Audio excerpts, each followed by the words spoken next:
estar delante de ti. Gracias, Señor, por tu amor en Cristo Jesús. Amén y amén. ¿Cuántos podemos dar fuerte esa ofrenda de palmas a nuestro Dios, hermanos? Dios es bueno.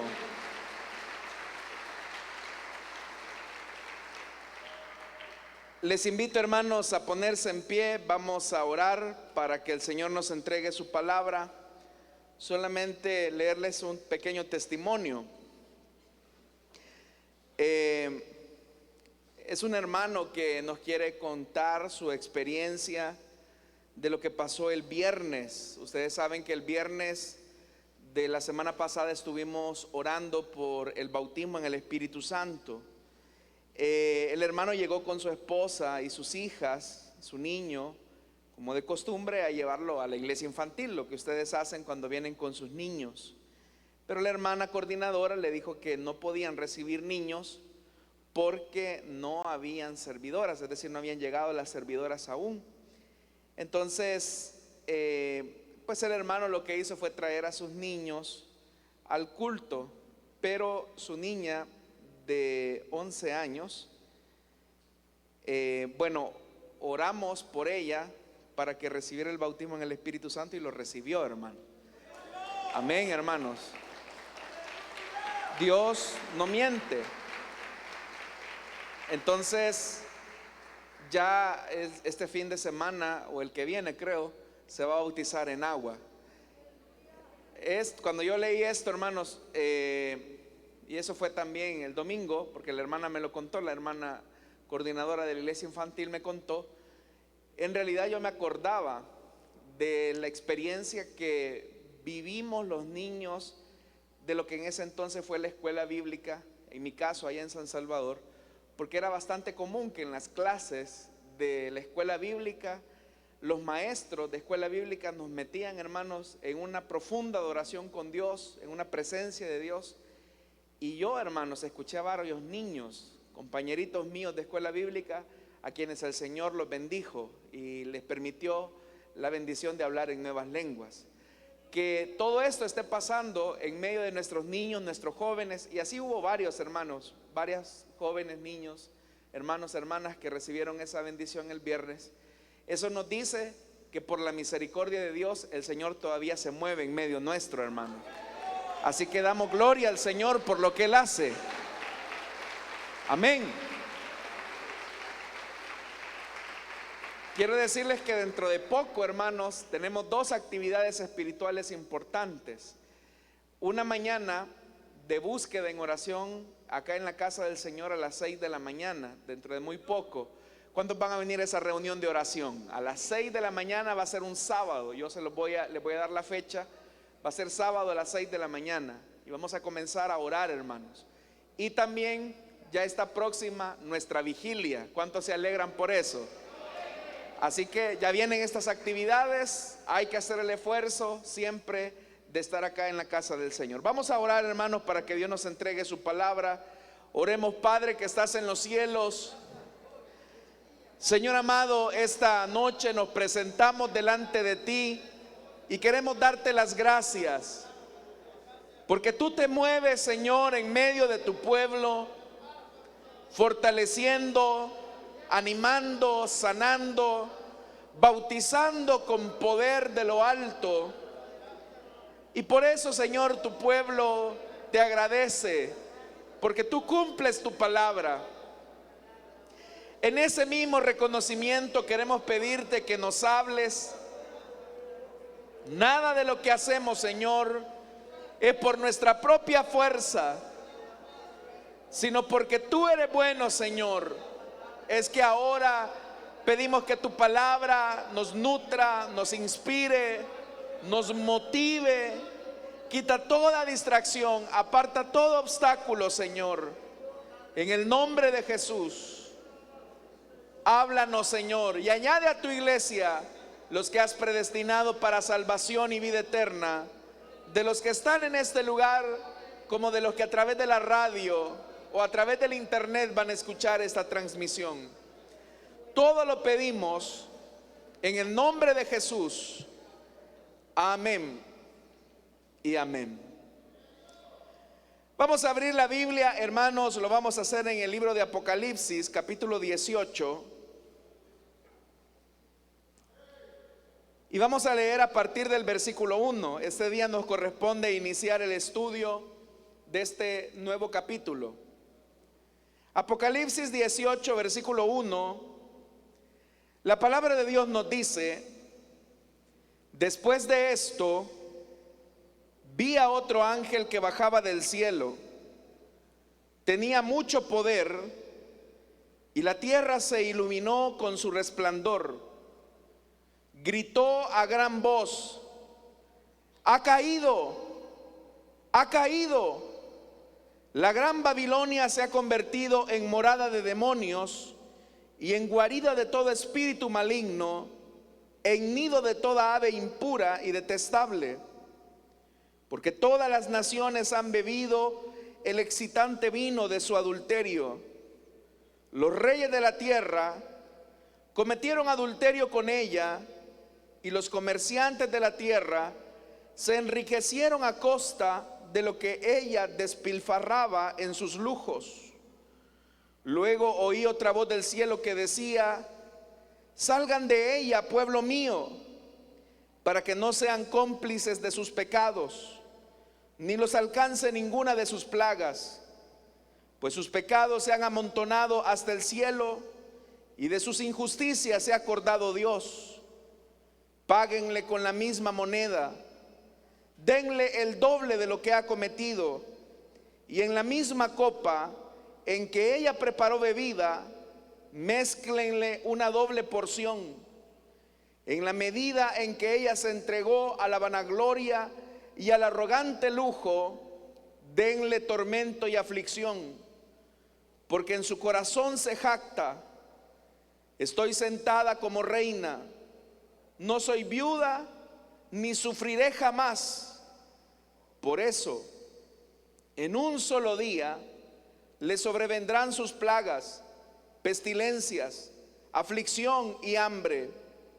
Será consumida por el fuego, porque poderoso es el Señor, Dios que la juzga. Amén. Hasta ahí dejamos la lectura, hermanos. Tengan la bondad de sentarse, por favor. La semana pasada, hermanos, estuvimos estudiando la caída o la sentencia de la gran prostituta, que ya hemos dicho que recibe de manera simbólica el nombre de la gran Babilonia. En esta ocasión nos corresponde, hermanos, estudiar la caída de la Babilonia comercial. Usted recordará en el capítulo 14 de este libro de Apocalipsis que se nos anunció la caída de Babilonia en el contexto de la cosecha de la tierra. Eso lo vimos específicamente en los versículos del 8 al 20 de ese capítulo 14. Nuevamente, la destrucción de esta ciudad se vuelve a describir, como usted ya lo habrá notado. Pero al igual que ocurrió con la sexta copa, como consecuencia del terremoto que dividió la ciudad en tres grandes partes, el capítulo 17 que ya estudiamos comenzó con el anuncio de la sentencia sobre la gran ramera llamada Babilonia, que dice la Biblia que estaba sentada sobre 7 colinas. Ahora, hermanos y hermanas, luego de que ya se ha aplicado la sentencia sobre la gran ramera, la gran prostituta, se nos va a comenzar a describir en ese capítulo 18 la sentencia de otra ramera, pero esta es la ramera comercial. La diferencia es que la ramera idolátrica o la ramera religiosa, la gran ramera religiosa, se ha prostituido con los reyes de la tierra para inclinar el corazón de los hombres al sistema religioso de la bestia. Pero la gran ramera comercial le ha inclinado el corazón a los habitantes de la tierra para plegarse al sistema económico de la bestia, Acá, hermanos, es donde resulta importante leer o tener en mente lo que ya estudiamos en el capítulo 13 de Apocalipsis, donde dice la Biblia que el falso profeta levantó todo un sistema en donde nadie podía comprar ni vender a no ser que estuviera sellado con el sello de la bestia y lo llevara en su frente o en su mano. Ahora entonces, hermanos, ya que el Señor ha sentenciado a la gran ramera religiosa, ahora el Señor se encarga de castigar a la ramera comercial. Y es interesante que este capítulo 18 comienza, hermanos y hermanas, con una entrada espectacular de un ángel que ilumina toda la tierra. Ese versículo es el verso 1 y dice: después de esto, es decir, después de la sentencia de la ramera religiosa, dice el verso 1, después de esto vi a otro ángel que bajaba del cielo, tenía mucho poder y la tierra se iluminó con su resplendor. Vea que el juicio de Dios hacia esta ramera comienza con una luz. Este ángel, hermanos, trae la luz y esa luz obviamente va a revelar con claridad el castigo de Dios. Significa, hermanos, que la gran ramera comercial ha construido su sistema económico en favor de la bestia, valiéndose de lo oscuro, de las tinieblas. Eso nos describe, hermanos, cómo el mercado económico de la bestia es algo que se ha ido construyendo en las tinieblas, en la oscuridad. Tal vez usted se recordará cuando el Señor rompió los sellos al inicio de este libro. Pero uno de los jinetes, hermanos y hermanas, que fueron desatados era precisamente aquel jinete que iba en oscuridad. Su caballo era un caballo negro, y eso nos hablaba, hermanos, del mercado negro, la economía injusta que lleva a los hombres a la muerte. Entonces ahora el Señor lo que está haciendo es que con este ángel que desciende del cielo, dice que él viene con mucho poder, y dice que cuando desciende a la tierra se iluminó todo. Esto es interesante, hermanos, porque significa que en medio de la oscuridad del sistema económico de la bestia terminará brillando la luz del reino de Dios y su justicia.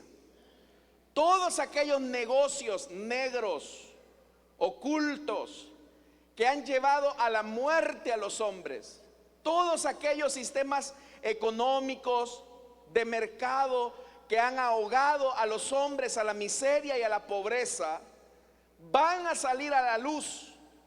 La luz trae el juicio de Dios. Por eso es que el primer acto de juicio divino es la derrota de las tinieblas con la aparición de este ángel. Así como el primer acto de Dios en Génesis 1 fue la creación de la luz, esa luz primigenia sobre la tierra fue Dios mismo antes de la creación de las lumbreras. Fíjese eso. En Génesis 1 se nos dice: sea la luz, y la luz fue hecha. Pero más adelante se nos habla de que Dios creó el sol, la luna y las estrellas. Antes que existieran esos astros, Dios ya había creado la luz, porque Él es la fuente de luz inaccesible. Entonces, hermanos y hermanas, si en el acto de creación lo primero que Dios crea es la luz, en la llegada de la justicia de Dios, lo primero que llega es la luz de su justicia. Por eso es que también en este mismo libro de Apocalipsis se nos ha dicho que la nueva creación, La ciudad santa no necesita ni sol ni luna, porque la gloria de Dios la ilumina y el Cordero es su lumbrera, dice Apocalipsis. Él es la fuente de la luz. Pero vea que en cambio, el destino final de Babilonia es la oscuridad de la noche eterna.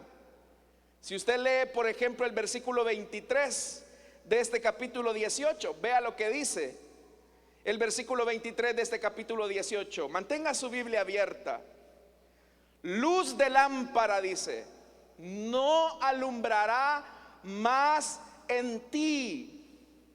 Entonces, hermanos y hermanas, Dios está alumbrando la corrupción, la injusticia, los negocios mal habidos, y va a dejar en una tiniebla perpetua a aquellos que participaron de esas negociaciones oscuras.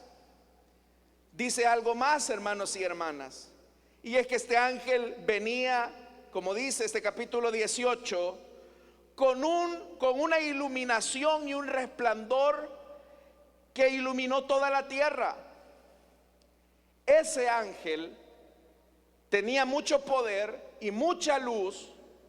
Y aquí, hermanos, hay una comparación directa con Moisés, que dice la Biblia que cuando Moisés bajó del monte Sinaí, por haber hablado con el Señor, la Biblia dice que de su rostro salía un haz de luz. Así como Moisés desciende del monte Sinaí y el monte es símbolo de su presencia, y por haber entrado él en contacto con la justicia de Dios al haberle entregado la ley, y su rostro resplandecía, así también este ángel que desciende de la misma presencia de Dios viene directamente reflejando la gloria del Señor para comenzar a hacer juicio contra el sistema económico de la bestia. ¿Y qué es lo que dice este ángel luminoso? El versículo 2 lo dice: gritó a gran voz, ha caído la gran Babilonia. Entonces, ¿cómo el ángel comienza su aparición en escena? Comienza gritando, dando un anuncio solemne de victoria, cómo el sistema económico y político de la bestia se ha venido a convertir en pedazos. Ya habíamos escuchado, hermanos y hermanas, el mismo bullicio cuando escuchamos el grito del segundo ángel allá en el capítulo 14, versículo 8 de este mismo libro de Apocalipsis, cuando el segundo ángel gritó y dijo: ya cayó la gran Babilonia, la que hizo que todas las naciones bebieran el excitante vino de su adulterio.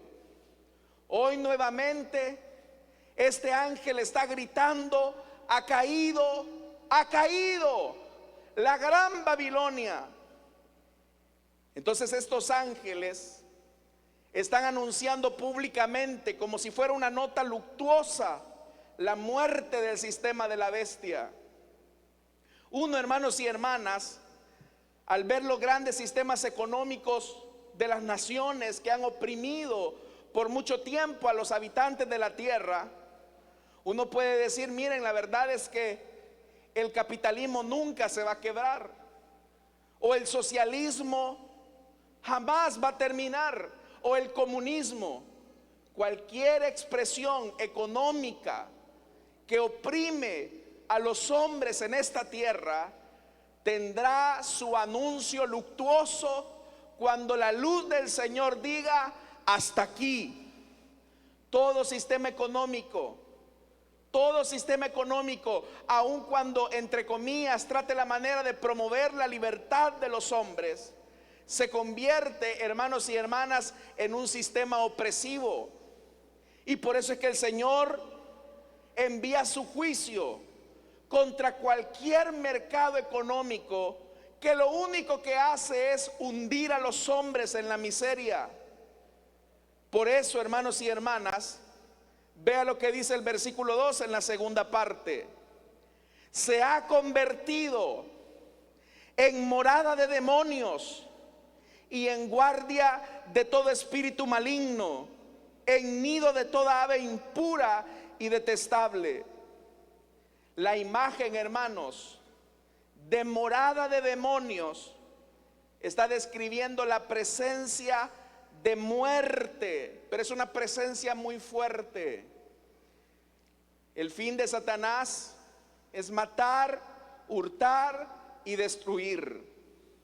Pero aquellos que de manera voluntaria participan de los sistemas económicos de la bestia, sin darse cuenta, están siendo envueltos en esa morada de demonios. Es un control diabólico que atormenta el ambiente y la economía. Por eso, hermanos y hermanas, es que ahora el Señor está diciendo: aquello que alguna vez gozaba de esplendor económico se ha convertido en morada de demonios, en guarida de espíritus malignos.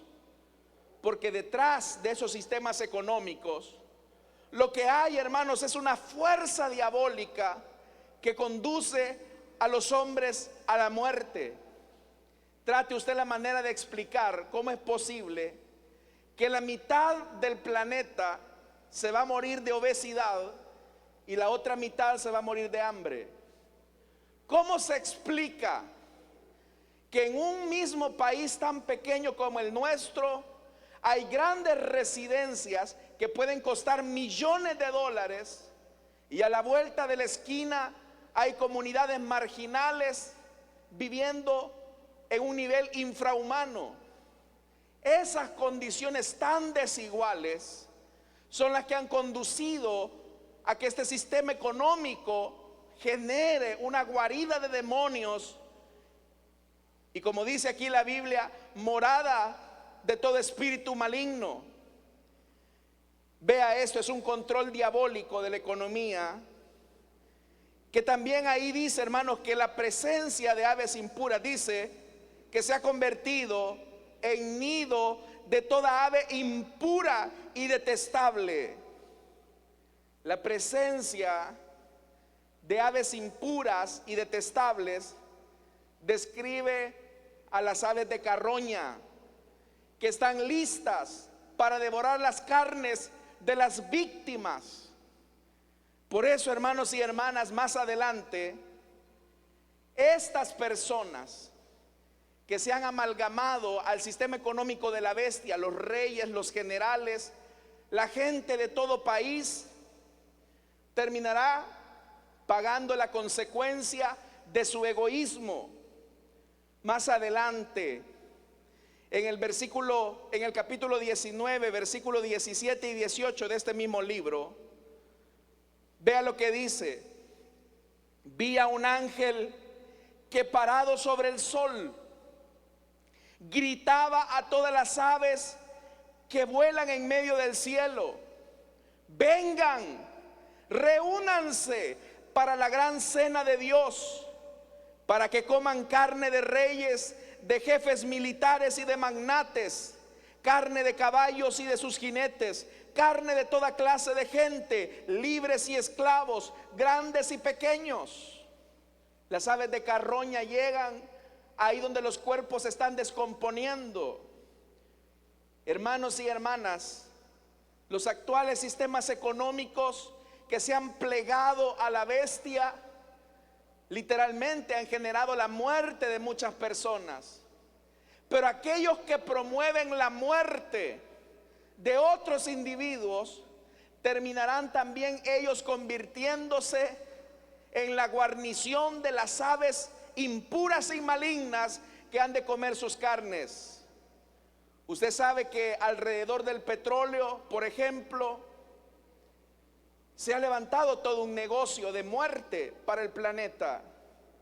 Alrededor, hermano, del mercado de diamantes de África se ha derramado mucha sangre inocente. Pero ¿quiénes son los que promueven esos mercados? La gente que tiene posibilidades. Y ahí el Señor está diciendo, ustedes piensan que su sistema económico nunca se les va a acabar. ¿Cómo no? Llegará el momento en que ese sistema económico tendrá su fin.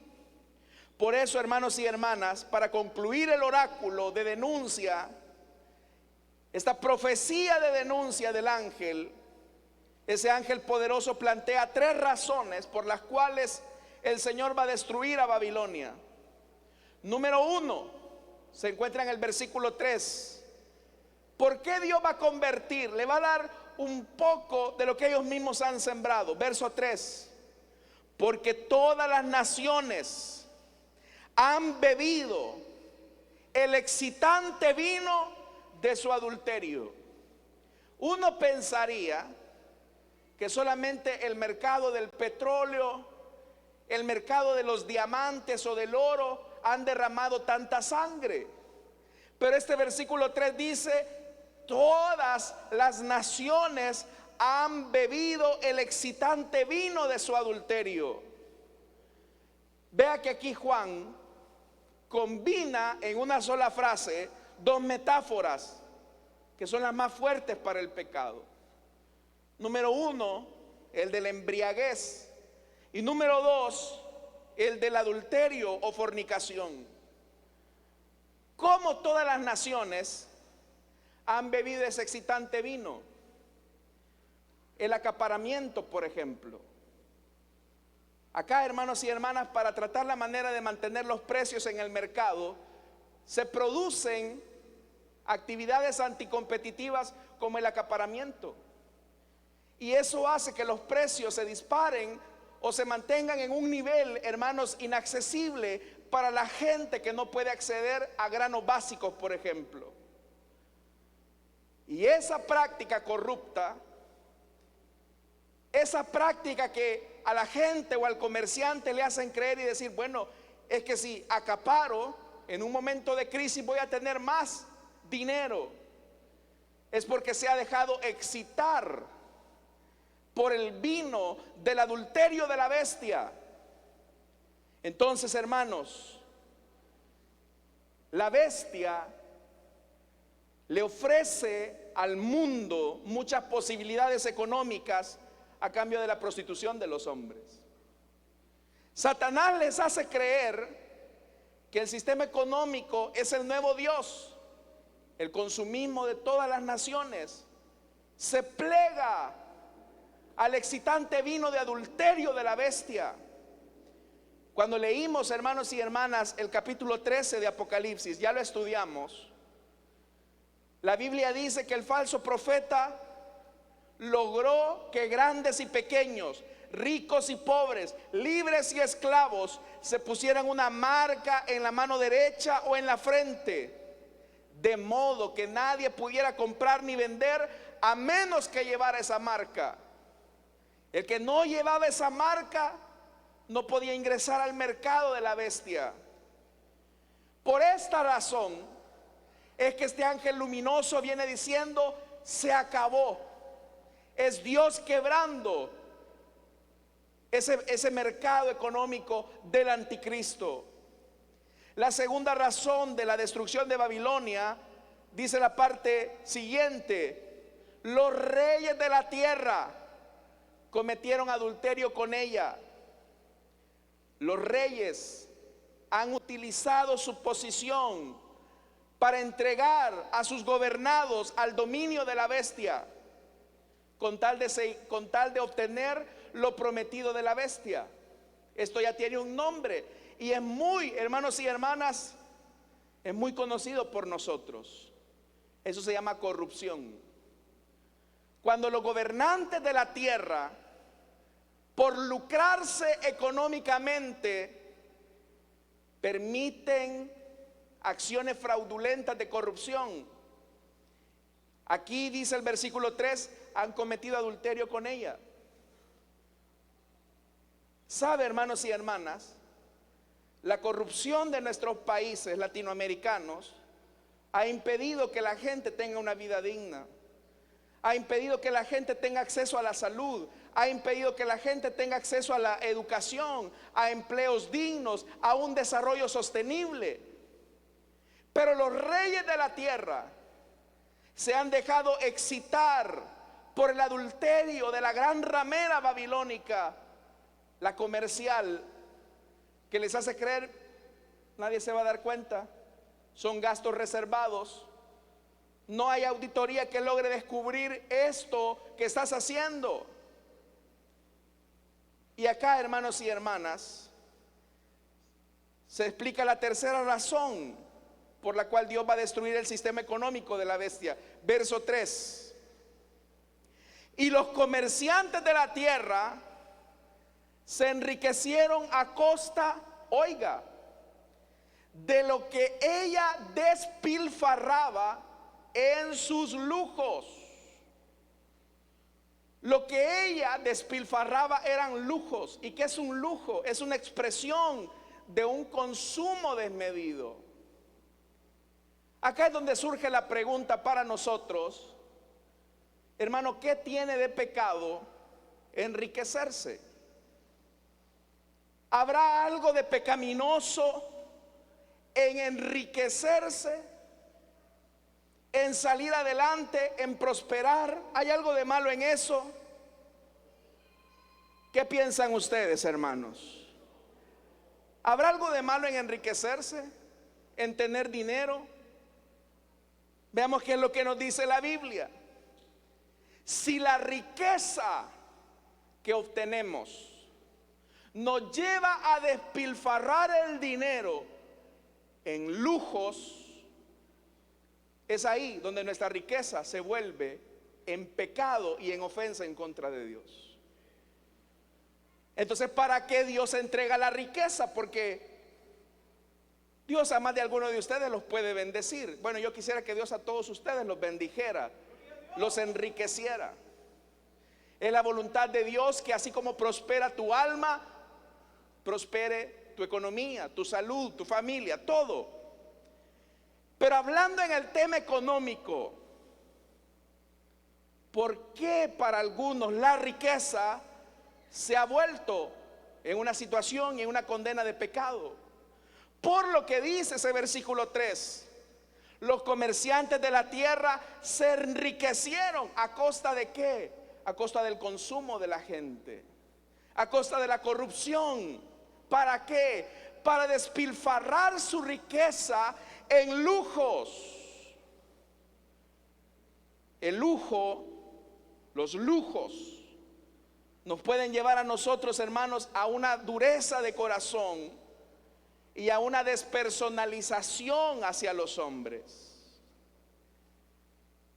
Quiero que me acompañe al Evangelio de Lucas capítulo 16 para ver lo que estamos diciendo. Cómo una riqueza nos puede llevar al punto de despersonalizarnos y ofender a Dios. El pasaje es conocido. Lucas capítulo 16, versículo 19. Oiga lo que dice la palabra. Había un hombre rico que se vestía como, hermanos, lujosamente. En el original lo que decía es que se vestía con púrpura y carmesí, que eran telas carísimas. Pero vea, había un hombre rico que se vestía lujosamente y daba espléndidos banquetes. Espléndidos banquetes. ¿Cada cuánto, hermano? Todos los días. Era una ostentación del poder económico que este hombre tenía. Pero vea cómo su riqueza despersonalizó su sensibilidad, cómo sus lujos despersonalizaron a este hombre. Verso 20. A la puerta de su casa se tendía un mendigo llamado Lázaro, que estaba cubierto de llagas. Y oiga, y que hubiera querido llenarse el estómago con lo que caía de la mesa del rico. Los hubieras no existen. Él hubiera querido que aunque sea un poquito de aquello que el hombre rico tenía, le hubiera servido a él para llenar su estómago. Entonces, ¿cuál es el problema de la riqueza? Porque si usted anhela como cristiano hacerse rico, y obviamente que para hacerse rico hay que entrar en el sistema económico, la pregunta que Dios te haría esta noche es: ¿para qué quieres riquezas? ¿Para qué quieres prosperidad económica? Si tú lo que estás buscando con esa riqueza es hacer ostentación de lujos, estás en ofensa contra Dios. Ahora, ¿qué son los lujos? Lujos son todas aquellas cosas que no necesitamos. Usted sabe, hermanos, que hablemos de un lujo. Hay teléfonos celulares que pueden llegar a costar hasta $12,000, que tienen incrustaciones de diamantes bañados en oro, y si se producen es porque la gente los compra, los adquiere. Y usted me dirá: mire, pero yo nunca he visto uno de esos acá. Probablemente quizás nosotros no, pero podemos consumir otro tipo de cosas que son lujos, y que esos lujos que nos damos son riquezas que Dios nos ha dado para bendecir al que está cerca de nosotros. Ya no dijeron amén, hermano. Yo sabía que esto no nos iba a gustar, porque por naturaleza los seres humanos somos egoístas. Entonces vea, ¿qué haría usted si Dios lo prosperara? ¿Qué haría usted si Dios lo bendijera con riquezas? Haría de esa riqueza un ídolo. Porque toda prosperidad económica que Dios nos puede dar es para compartir generosamente y desarrollar compasión por el que no tiene. ¿Cuál es la diferencia de la compasión y la lástima? ¿Sabe cuál es la diferencia? Que la compasión me hace ver a la otra persona como igual. Si usted se compadece del perdido, del que no conoce a Cristo, es porque usted estuvo en algún momento perdido, sin Dios y sin esperanza, y eso lo lleva a usted a compadecerse por aquel que no ha conocido del Señor. Pero ¿qué es la lástima? Tal vez ustedes habrán escuchado algún dicho que dice: tu lástima no ayuda, dicen, tu donación sí. La lástima es solamente un sentimiento pasajero, pasivo, en el que yo me pongo en una posición de superioridad en relación a uno que no tiene lo que yo tengo. Entonces yo digo: ay, qué lástima el niño, pobrecito, ojalá que el gobierno o la iglesia le ayudara. Esa es lástima. Y la lástima es ofensiva a Dios. La lástima es ofensiva a un Dios generoso, que no solo entregó lo más hermoso de la creación, sino que nos dio lo que más apreciaba, lo que más amaba, a su Hijo Jesucristo.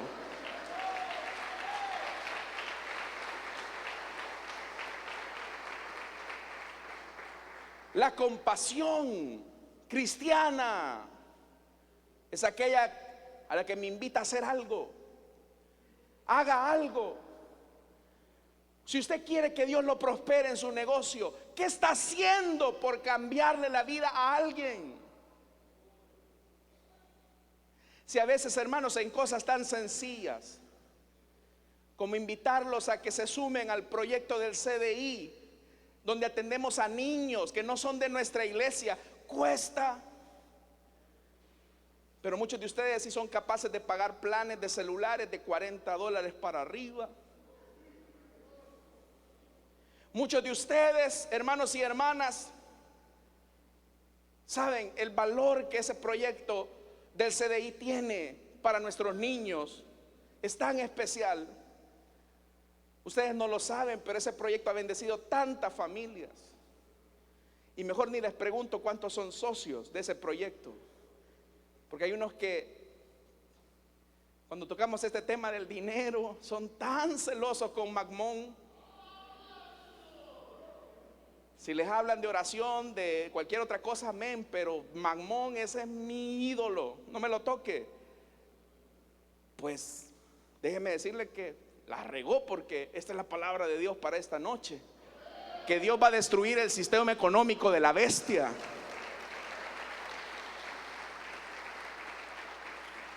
Por eso es que viene la voz de Dios en el versículo 4 y le da una orden solemne a los fieles. Vea lo que dice el verso 4. Luego oí otra voz del cielo que decía: salgan de ella, pueblo mío.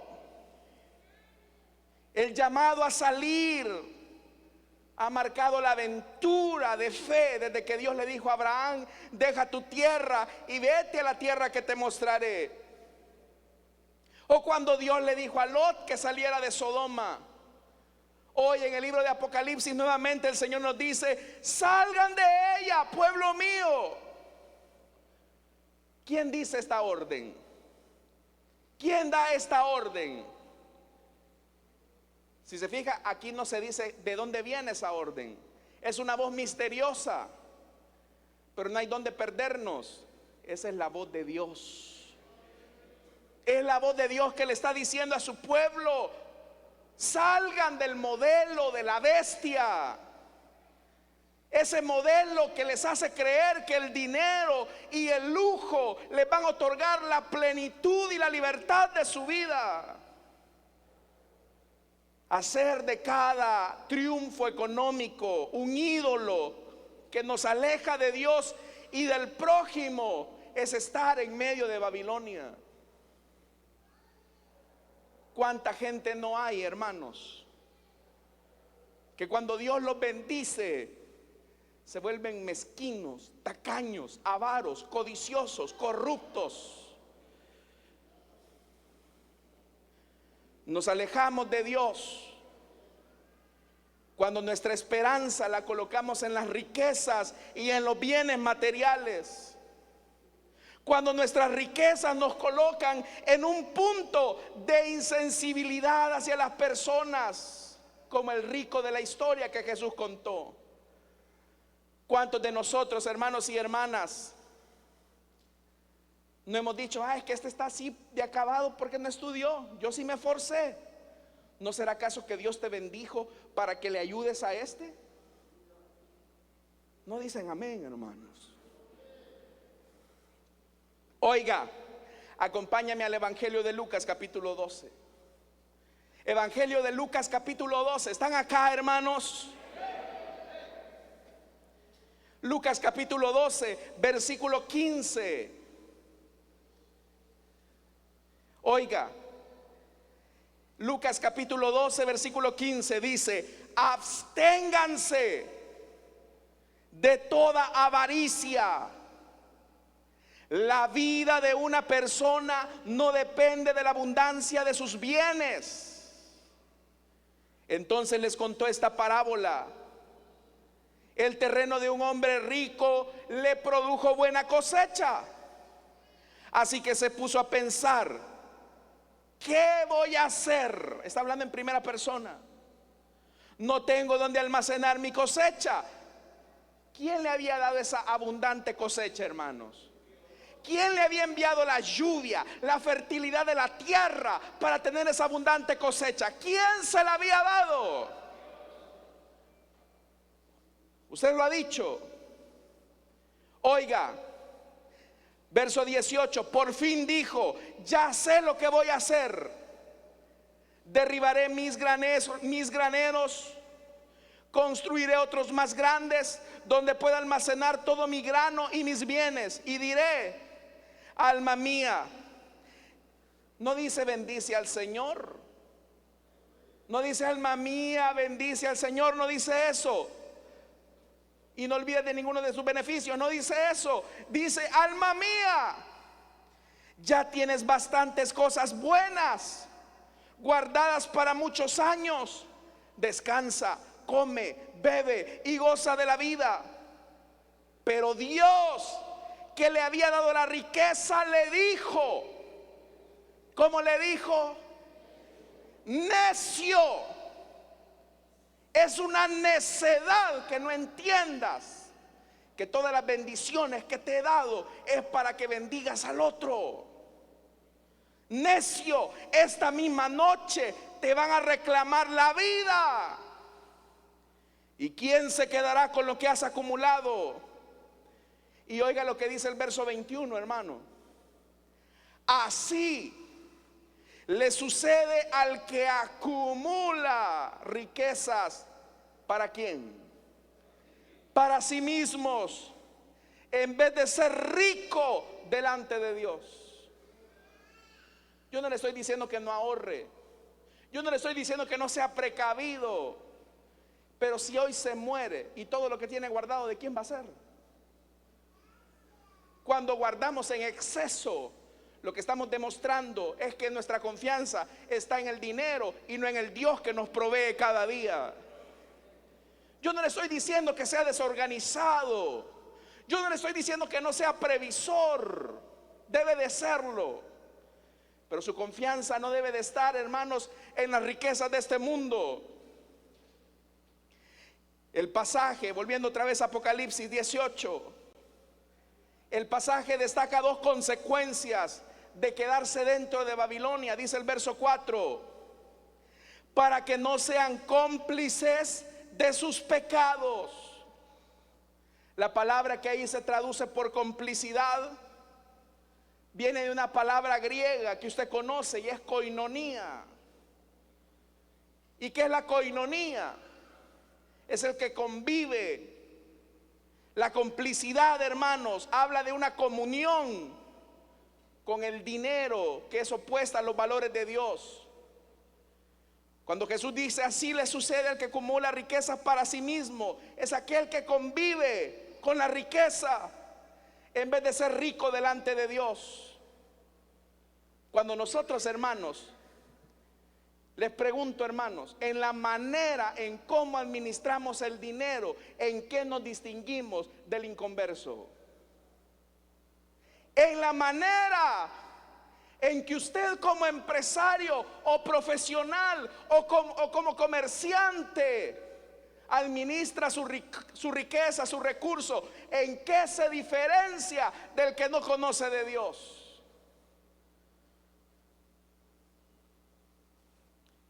Por eso dice más adelante el verso 4: ni los alcance ninguna de sus plagas. La segunda razón por la cual hay que salir de Babilonia es para que no nos alcancen las plagas. La referencia de las plagas es una alusión directa al Éxodo. Todas esas plagas vinieron a Egipto por la opresión injusta de Faraón hacia los hebreos. Faraón vivía en riqueza, vivía en opulencia. ¿A costa de qué? ¿A costa de qué? Del trabajo de los hebreos.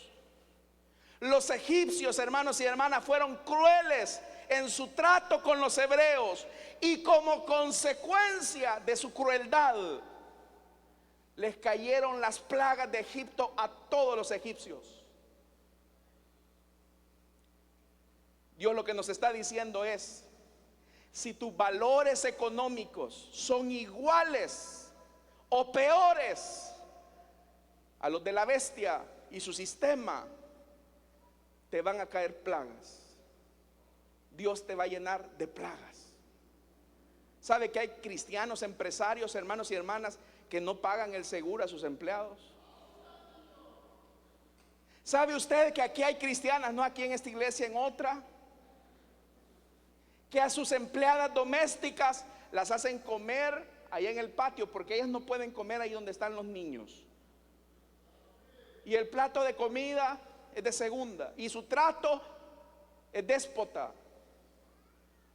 Hay gente, hermano, que es explotadora. Es explotadora. Pues a esos explotadores el Señor les dice que les van a caer las plagas. Por eso yo le decía a usted esta noche, en la forma en cómo usted administra el dinero, refleja si ya salió de la Babilonia comercial o todavía está plegada a ella.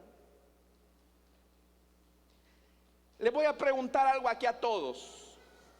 No me responda. Todo lo que tenemos, ¿de quién lo hemos recibido, hermanos? Bueno, usted ya lo dijo. Respóndame entonces bien. Todo lo que tenemos, ¿de quién lo hemos recibido? Y entonces, ¿por qué le robamos a Dios la parte que le corresponde?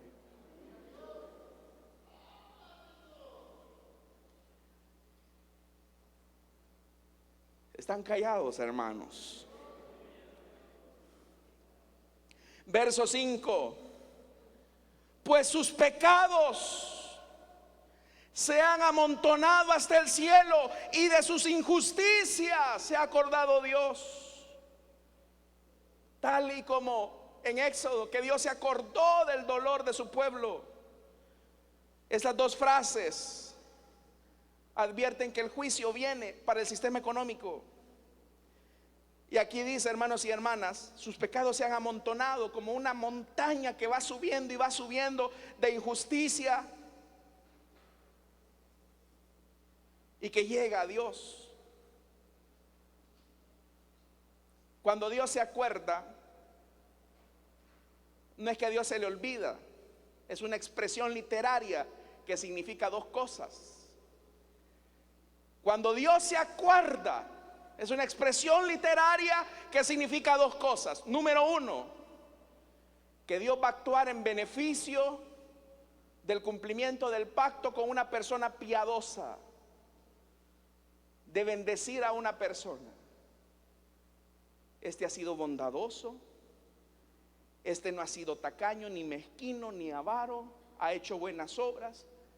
Me acuerdo de él y lo voy a seguir bendiciendo, porque las bendiciones que yo le doy son para bendecir a otros. Ahí Dios se acuerda, sentido positivo. Y el sentido negativo es acordarse de cuántas personas avaras, tacañas, codiciosas, vanagloriosas han utilizado la bendición para vivir en una vida de lujos y de opulencia.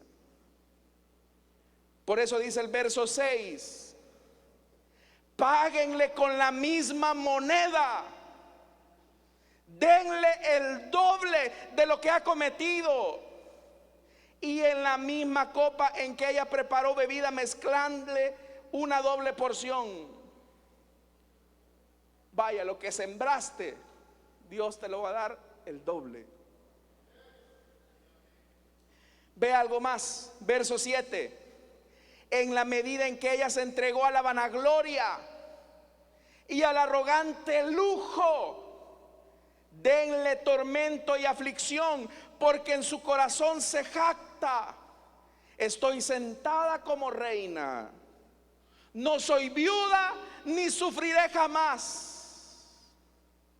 Este versículo 7, la Reina Valera lo traduce de mejor forma, porque lo que dice el verso 7 en la Reina Valera dice: cuanto ella se ha glorificado. Es como Nabucodonosor, que al ver la esplendidez de su reino se vanaglorió a sí mismo. ¿Cuántas personas no hay, estimados hermanos, que por lo que tienen en la cartera, que por los éxitos profesionales, se vanaglorian a sí mismo? Cuando Dios es la fuente de todo poder, de toda riqueza, de toda sabiduría, todo lo que tenemos, de Él lo hemos recibido. ¿Cuántos dicen amén, hermanos? Si algo hemos hecho Si algo hemos logrado en la vida, es tan solo por la gracia de Dios. Así que no se vanaglorie. Si algo logró, si logró levantar su changarrito, diga gloria a Dios, porque Él fue el que me lo dio. Si Dios nos ha permitido coronar una carrera, póngala al servicio de los demás. Dicen amén los futuros profesionales de esta iglesia. Dicen amén los médicos, contadores, farmacéuticos, veterinarios. Dicen amén. Dicen amén los comerciantes. Oiga, allá en el versículo 4 del capítulo 5, del capítulo 15 de Apocalipsis, el Señor dijo, o se dice él, ¿quién no glorificará tu nombre? Pero Babilonia, hermano, se atribuía a sí misma la gloria que solo le pertenece a Dios. Babilonia entonces no solo adoraba ídolos, sino que rendía culto, se rendía culto a sí misma como divina y eterna. Hay gente que piensa que porque tiene dinero nunca le va a pasar nada. Hermanos, un miserable virus puso de rodillas a la tierra, y no hubo tales de riqueza o de pobreza, se llevó a ricos y a pobres por igual. Porque si hay uno, hermanos y hermanas, que permanece para siempre, no son los que están en las grandes naciones ricas. Si hay uno que merece toda la gloria, no son los que viven en colonias suntuosas o los que han logrado éxitos profesionales. El único que merece la gloria detrás de todo eso es el Dios que nos da la vida, es el Dios que nos da las fuerzas.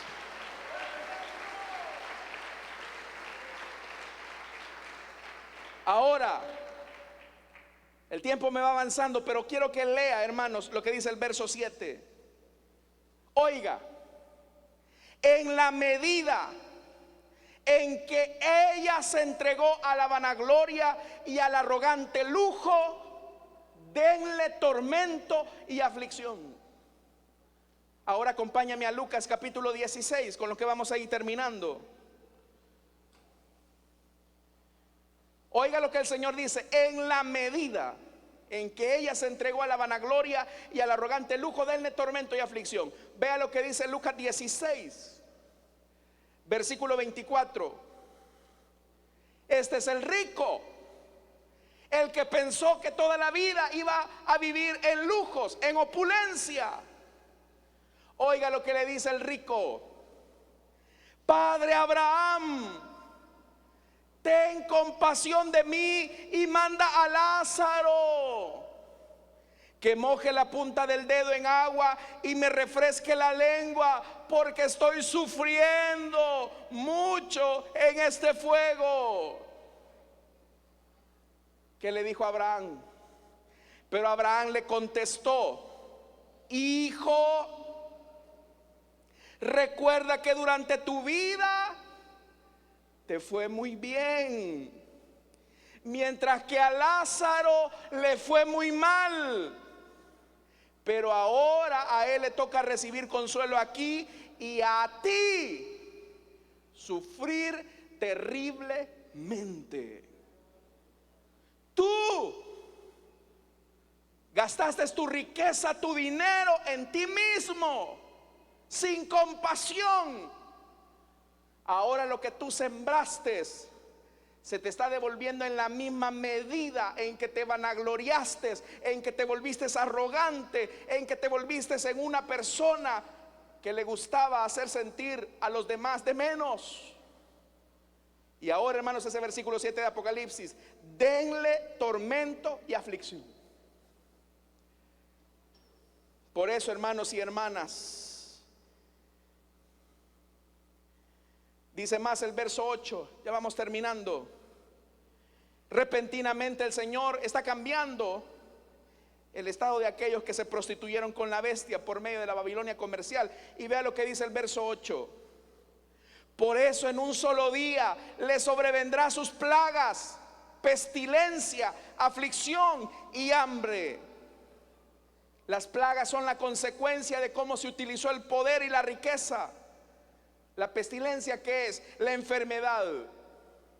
Tú podrás tener dinero, pero si Dios dice que de esa enfermedad te mueres, mi hijo. Aflicción. Hay ricos, hermanos, que tienen riquezas a montones y viven angustiados, preocupados, se les va el sueño, han comido grandes manjares y afligidos por las riquezas. Usted y yo esta noche vamos a ir a comer frijolitos con tortilla tostada y huevo, y vamos a dar gracias a Dios por la provisión que Él ha puesto en nuestra mesa.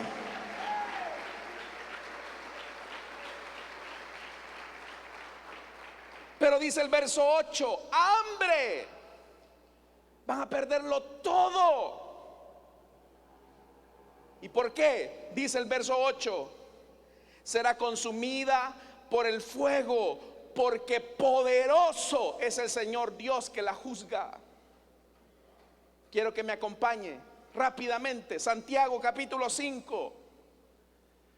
Santiago capítulo 5. Oiga lo que dice verso 1. Ahora escuchen, ustedes los ricos, lloren a gritos por las calamidades que se les vienen encima. Se ha podrido su riqueza y sus ropas están comidas por la polilla. Se han oxidado su oro y su plata. Ese óxido dará testimonio contra ustedes y consumirá como fuego sus cuerpos. Han amontonado riquezas, y eso es que estamos en los últimos tiempos.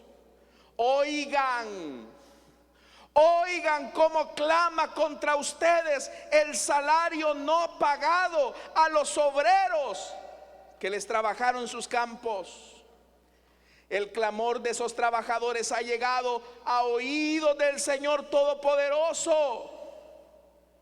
Ustedes han llevado en este mundo una vida de lujo y de placer desenfrenado. Lo que han hecho es engordar para el día de la matanza. Han condenado y matado al justo sin que les ofreciera resistencia. Por tanto, hermanos, tengan paciencia hasta la venida del Señor. ¿Cuántos esperamos la venida del Señor? Ahora quiero terminar con esto.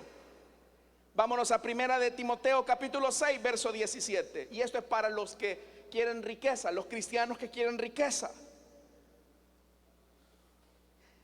Primera de Timoteo capítulo 6 verso 17.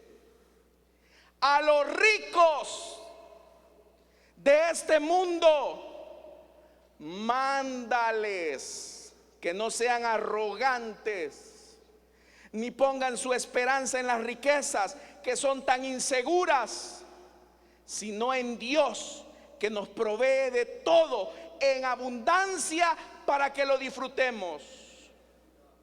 Disfrute lo que Dios le da, sí, pero vea lo que dice más adelante: mándales que hagan el bien, que sean ricos en buenas obras y generosos, dispuestos a qué.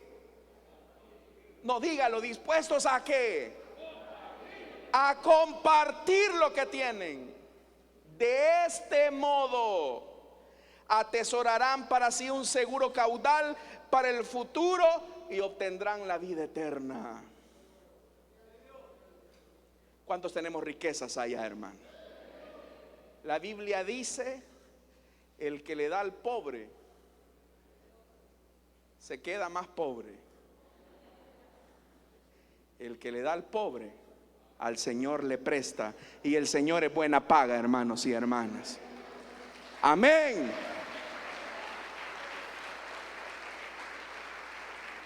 Así que el llamado esta noche es para que salgamos de la Babilonia comercial. Todos nos vamos a relacionar con dinero acá, pero si Dios te prospera, es para que bendigas a otros. Y no sea de aquello, ¿verdad?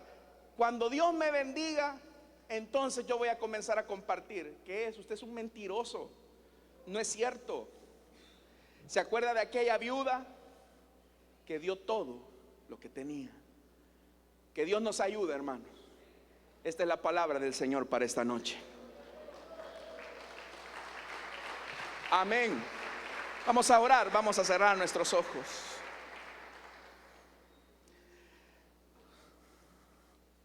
Rápidamente, si hay alguien acá que desea entregarle su vida a Cristo o que desea reconciliarse, le invito para que se ponga en pie. El tiempo me ha avanzado. Si hay alguien esta noche, Dios le bendiga al caballero. Hermano diácono, por favor, ayúdenos. ¿Hay alguien más que desea entregarle su vida a Cristo o desea reconciliarse? Póngase en pie, vamos a orar por usted. ¿Hay alguien más? Si no lo hay, vamos a orar ya por esta vida. Padre que estás en los cielos, esta noche, Señor, venimos delante de ti a poner esta vida delante de tu gracia, de tu misericordia. A partir de este momento, mi hermano pone su confianza en ti. Señor, bendícele, lava sus pecados, dale vida nueva y que tu sangre bendita le dé una nueva existencia. Ayúdanos a nosotros, Señor, a ser generosos, a salir de la corrupción, de la vida ostentosa, para asumir con gratitud lo que nos has dado, y enséñanos a compartir nuestro pan con el hambriento en Cristo Jesús. Amén y amén. Amén, hermanos. Le damos la bienvenida a nuestro hermano. Bien. Vamos esta noche, hermanos, a vivir el mensaje